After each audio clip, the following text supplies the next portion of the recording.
Well, I am very sad I have to say that, but the end is already near. The Prague European Summit 2020 is quite behind us. I'd love to welcome here Mr. Vladimir Bartovic, Director of European Institute for European Policy, and Mr. Aleš Chmelar, Deputy Minister for European Issues of the Ministry of Foreign Affairs of the Czech Republic. Please let me ask you kindly for a closing word.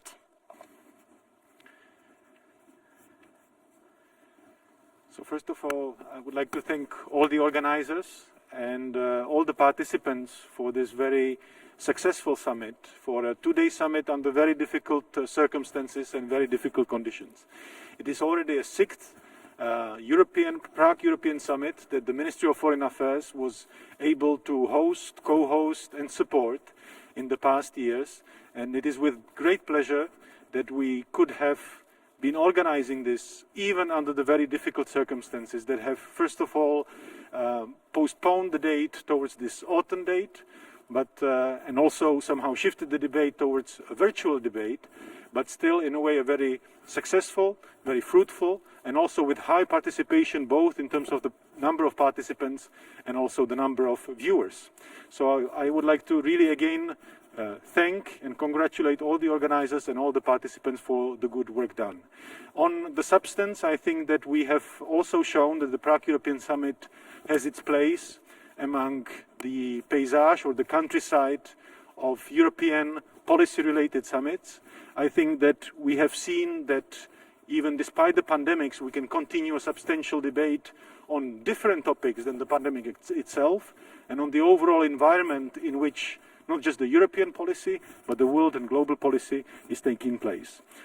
Indeed, with the pandemics, even if it does disappear in the near future, we hope that, we expect that the challenges will remain, and we hope that the Prague European Summit contributes to the capacity of individual countries, but also of the world community to tackle and to handle these challenges. Many topics were on the table in different panels, in different discussions, in different formats.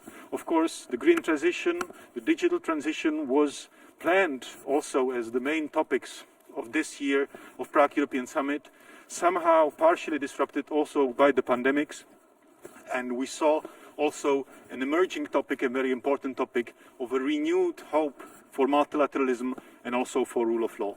And let me just very briefly stop and talk very briefly on this topic of multilateralism, of respect of rules, of democracy and of rule of law. We've seen that this was sort of a line that went through all the panels, that if we want to have a world in which policy-related discussions do contribute to a better environment in terms of how we deal with conflicts or with disagreements, we need also rules to which we do abide. And these rules are both internal, which concerns the European Union, but also external. And I think that we've seen also, considering the results of different elections in the past days and weeks, that there is a certain glimmer of hope, but that we have to work on so that we can have not just a successful green transition, which would preserve a world as the one planet on which we all live, but also as a world in which all the nations do share just one world.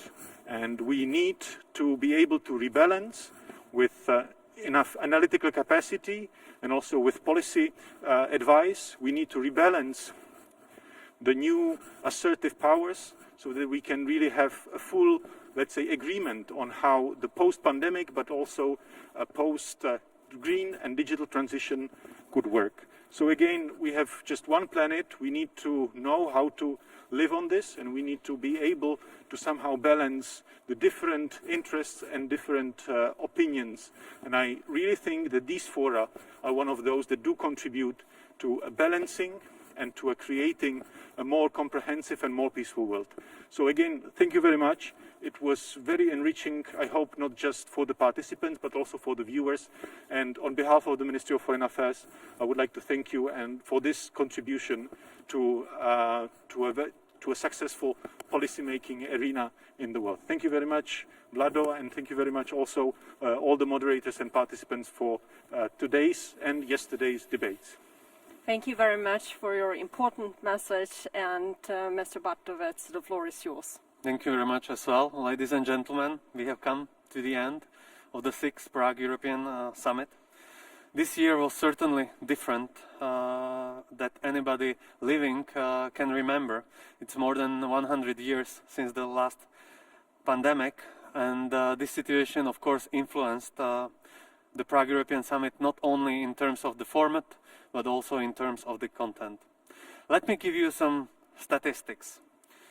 From 2 virtual studios here in Černin Palace in Prague, from the Great Hall and from the Mirror Hall, we have organized 38 different types of debates, such as panel discussions, chats, pest talks, closed topical discussions, early bird sessions, young leaders forum, or video messages.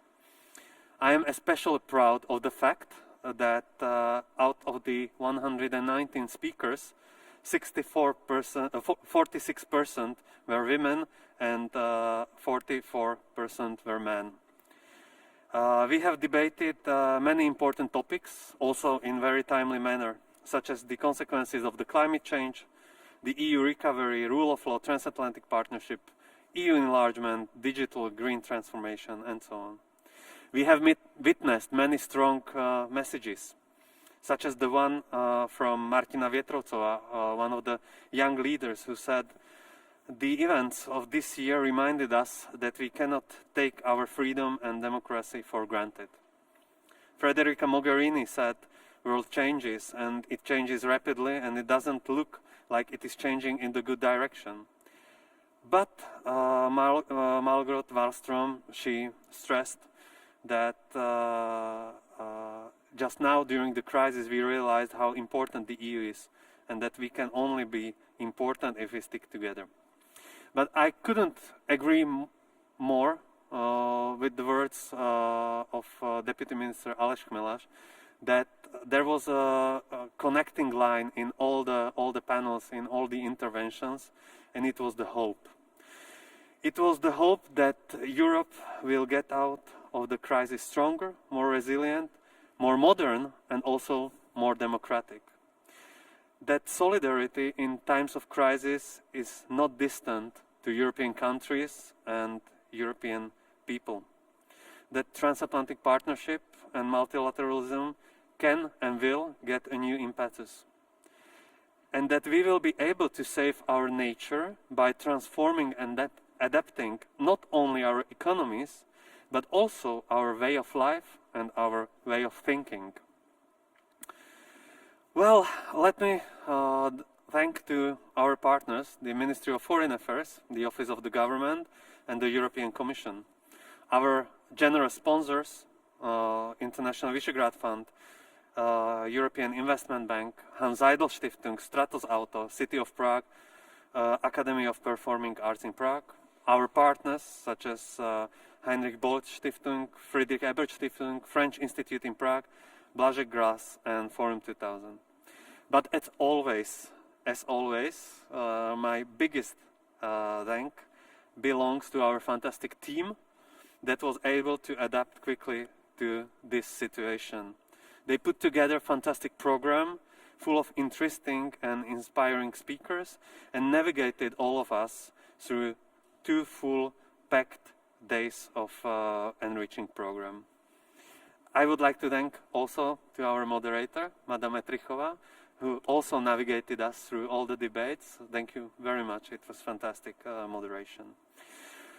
At the end, I would like to thank all of you who participated at the Prague European Summit discussions at our online platform and social networks. You voted in our polls, you posed questions to our speakers. But let me express my hope that next year we will be meeting in Prague again, but this time in person. Thank you very much, and see you in Prague next year.